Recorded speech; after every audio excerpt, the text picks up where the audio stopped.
Hello, எல்லாருக்கும் வணக்கங்க. Welcome to mech explorer சேனலுங்க. என் சேனலில் வர வீடியோ உங்களுக்கு பிடிச்சிருக்கு அப்படின்னா கண்டிப்பாக லைக் பண்ணுங்கள், கமெண்ட் பண்ணுங்கள், ஷேர் பண்ணுங்கள். சரிங்க. உங்களுக்கு என்னோடய சேனல் சப்போர்ட் பண்ணுற விதமாக எனக்கு சப்ஸ்கிரைப் பண்ணுங்கள். சரிங்க. நீங்கள் என்ன பார்க்க போகிறோம் அப்படின்னாக்க, இந்த ராயல் என்ஃபீல்டில் ஒரு சின்ன இஷ்யூ வந்துச்சு. என்ன அப்படின்னாக்க, நான் இப்போது ஒரு வருஷம் இருக்கும் ஒரு வீடியோ போட்டிருந்தேன். என்ன அப்படின்னா, இந்த வண்டியில் இந்த மீட்ரு இருக்குது பார்த்தீங்களா, ஸ்பீடோ மீட்ரு. ஸோ அந்த ECU வந்து ஸ்ட்ரக் ஆகிற மாதிரி இருந்ததுங்க. ஸோ அந்த இஷ்யூ வந்து நான் வந்து வீடியோ எடுத்து நான் சேனலில் போட்டிருந்தேன். ஸோ அப்போது வந்து அந்த சமயத்தில் கஸ்டமர் கேர் கான்டாக்ட் பண்ணும்போது என்ன சொன்னாங்க அப்படின்னாக்க, நீங்கள் அந்த சமயத்தில் அது வந்து அன்றைக்கி நான் எடுத்த நாள் வந்து பார்த்திங்கன்னா சண்டே. ஸோ சண்டே அப்படிங்கும்போது பார்த்திங்கனாக்க மோஸ்ட்லி யாரும் இருக்க மாட்டாங்க. சண்டே அப்படின்னா அன்றைக்கி சண்டே மதியம், அதாவது ஒரு 2 மணி இருக்கும், 3 மணி இருக்குங்க. அந்த சமயத்தில் மோஸ்ட்லி வந்து ஷோரூம்ஸ்லாம் க்ளோஸில் இருக்கும். மெக்கானிக்ஸ் யாரும் அவைலபிளாக இருக்க மாட்டாங்க. ஸோ அவங்க பட் இருந்தாலுமே வந்துட்டு அவங்க வந்து ஃபோன் பண்ணி ரிப்ளை பண்ணாங்க. அதெல்லாம் இல்லைன்னு சொல்கிறது. பட் நான் அந்த சமயத்தில் என்ன பண்ணேன், அதாவது இது வந்து BS6ங்க. இது வந்து ஜனவரியில் லான்ச் ஆன ஒரு வெஹிக்கிள். ஜனவரி 2025 லான்ச் ஆன வெஹிக்கிளுங்க இது. இதுக்கு நான் சொல்லிடுறேன், ஓகேங்களா. இது வந்து ECU ஃபிட்டட் தான். இது வந்து BS6 வண்டி சொல்லிட்டு இருக்கிறது. பழைய வண்டி கிடையாது, BS4 கிடையாது, BS6ங்க. அது என்னென்னு சொல்லிடுறேன். ஸோ என்ன ஆகும் அப்படின்னாக்கா, நமக்கு ஒரு வேளை ECU ஸ்ட்ரக் ஆச்ச போனால் இந்த மீட்ரு வந்து ஸ்ட்ரக் ஆகிற மாதிரி இருந்தது. இங்கே வந்து இங்கே டிஜிட்டல் மீட்டர்லாம் எதுவுமே காமிக்கல எனக்கு. பார்த்தீங்கன்னா லைக் என்ன சொல்கிறது, பிளாங்காக வந்து 00 காமிச்சிட்டு இருந்தது. ஸோ அந்த மாதிரிலாம் நிறைய எரர்லாம் வந்துட்டு இருந்தது. அதே போல் இதுவும் எனக்கு ப்ளூடூத்தும் பார்த்திங்கன்னா கனெக்ட் ஆகலை. அதாவது இது வந்து ப்ளூடூத் கிடையாது, மேப்பு. அந்த என்னவோ சொன்னாங்க, இது பேர் எனக்கு எக்ஸாக்டாக தெரியல. சரி, நான் சொல்லிடுறேன் என்னங்கிறது கண்டென்ட்டை. என்ன நான் பண்ணேன் அப்படின்னாக்க, இந்த பக்கம் நமக்கு வந்து பேட்ரி இல்லைங்களா, இந்த பக்கம் filter, I think filter. So இந்த பக்கம் தான் பேட்ரி. சரி, அதாவது வண்டிக்கு ரைட் சைடு தான் பேட்ரிங்க. ஸோ இதை வந்து நான் என்ன பண்ணேன்னா, சாவி போட்டு கழட்டிக்கலாம். ட்விஸ்ட் பண்ணால் கழட்டிக்கலாம். இதோ இங்கே பாருங்கள், இங்கே தான் வந்துட்டு பேட்ரி, அந்த நம்மளுடைய ஃபஸ்ட் எய்ட் கிட்டு, அதுக்கப்புறம் வந்து இந்த தேவைங்கிற ஸ்பேனரு, அந்த இதில் ஸ்க்ரூ ட்ரைவர்லாம் இருக்கும். ஸோ இதெல்லாம் தான் ஃபியூஸு, ரிலே பாக்ஸ் இதெல்லாம் தான்.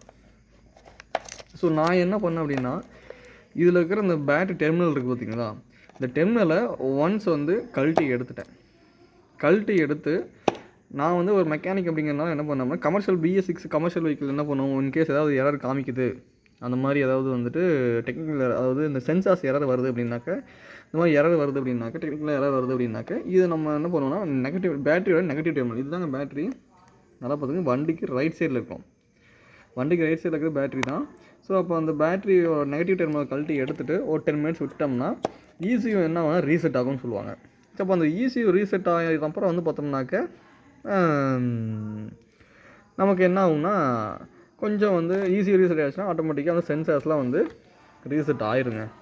ஸோ அப்போனா எகைன் பேக் நம்ம வந்துட்டு சாவியை வந்து அந்த டெர்மினல் உட்கார வச்சுட்டு, சாவி இந்த டோரை லாக் பண்ணிட்டு, சாவி வந்து போட்டு நம்ம இக்னிஷன் ஜஸ்ட்டு பொசிஷன் கொண்டாந்தோம்னாக்க, இந்த மீட்ரு வந்து எனக்கு வந்து கரெக்டாக ப்ராப்பராக ஒர்க் காமிச்சது. அது மீட்ரு எந்த எரருமே இங்கே வரல எனக்கு. எக்ஸாக்டாக எல்லாமே எப்பயும் போல் நார்மலைஸ் ஆகிடுச்சு வண்டியில். ஸோ இவ்வளோ தாங்க. இது ரொம்ப நாள் நானும் சொல்லணும்னு நினச்சிட்டு இருந்தேன், சொல்ல முடியல. நேற்று நான் நம்ம ஜஸ்ட்டு ஒரு ரிவைஸ் பண்ணிட்டு இருந்தேன். வீடியோ இருக்குது அப்படின்னு சொல்லி பார்த்துட்டு இருக்கும்போது நான் யோசித்தேன். நானும் அன்றைக்கே இப்போ ஒரு 1 மந்த்துக்கு முன்னாடியே போகணுன்னு நினச்சேன், போட முடியல. இன்றைக்கி டைம் கிடச்சிது, எடுத்துட்டேன். சரிங்க. அதே மாதிரி மேலும் இதே மாதிரி வீடியோ கண்டிப்பாக போட்டுட்ருக்கேன். உங்களுடைய சப்போர்ட் தர விதமாக எனக்கு வந்து சேனல் சப்ஸ்கிரைப் பண்ணுங்கள். உங்களுக்கு இந்த மாதிரி வீடியோ எனக்கு பிடிச்சிருக்கு அப்படின்னா என் வீடியோவுக்கு லைக் பண்ணுங்கள். இந்த வீடியோ உங்களுடைய ஃப்ரெண்ட்ஸ் ராயல் என்ஃபீல்டு யாராவது வச்சுருக்காங்க, BS6 யாராவது எடுத்து இந்த மாதிரி ஏதாவது இஷ்யூ சந்திச்சிருந்தீங்க அப்படின்னாக்க கண்டிப்பாக அவங்க ஷேர் பண்ணுங்கள். இப்போ நான் காமிச்ச அந்த விஷயம் வந்து பார்த்திங்கன்னா, அதாவது ஒரு ஃபஸ்ட் எய்ட் மாதிரி தான் வண்டிக்கு. அதாவது ஒரு சின்ன ஒரு ஃபஸ்ட் எய்ட் மாதிரி தான். இதை நீங்கள் கொண்டு போயிட்டு ஒரு தடவை வந்து கம்பெனியில் கொடுத்து அதாவது அந்த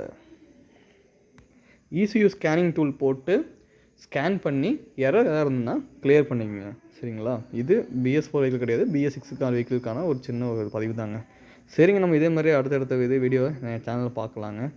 ஏதாவது உங்கள் மனசில் கருத்து இருந்ததுன்னா கண்டிப்பாக என் கமெண்ட்டை தெரிவிங்க, நான் பார்க்குறேன். அதுக்கான ரிப்ளை நான் கொடுக்குறேங்க. சரிங்க. இந்த வண்டி BS6 புல்லட்டை பற்றி அடுத்த ஒரு வீடியோ கண்டிப்பாக நான் ஃபுல் ரிவ்யூ எடுத்து நான் ஒரு ராயல் என்ஃபீல்டோட யூஸராக வந்துட்டு இந்த பைக் யூஸராக வந்து எப்படி இருக்குது, நம்ம எடுக்கலாமா, என்னென்ன மெரிட் இருக்குது, என்னென்ன டிமெரிட்ஸ் இருக்குது, BS6 மைலேஜ்லாம் எவ்வளோ வருது அப்படிங்கிறது எல்லாமே ஓட்டி பார்த்துட்டேன். ஸோ கண்டிப்பாக ஒரு வீடியோ போடுறேன் நான். சரிங்க, நம்ம அடுத்த வீடியோ பார்க்கலாங்க.